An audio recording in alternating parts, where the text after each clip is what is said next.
And so David's soul begins to steady in verse 9. Then my enemies will turn back in that day when I call.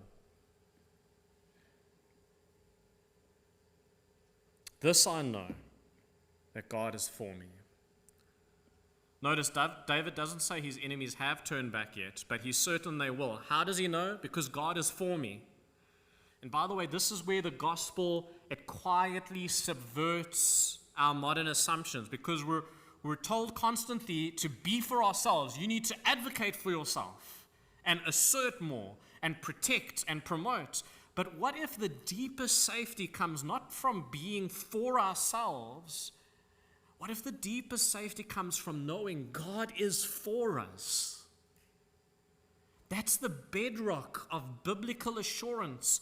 Not that life will be fair, not that enemies are going to disappear on cue, but that God is on your side.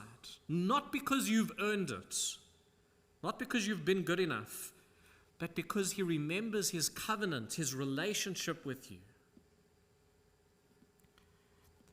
That's what changes the emotional terrain of the Psalms. Enemies are real. Tears still fall, but David is no longer adrift. He's anchored his soul to the memory of a God who sees, who counts, who keeps. Friends, do you believe this morning? Do you believe that God counts them and sees them and knows you? Not abstractly, personally.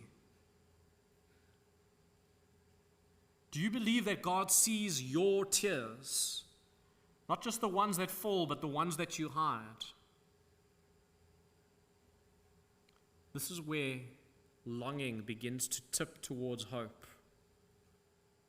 Because if God remembers your tears, then perhaps, just perhaps, He will answer your cry.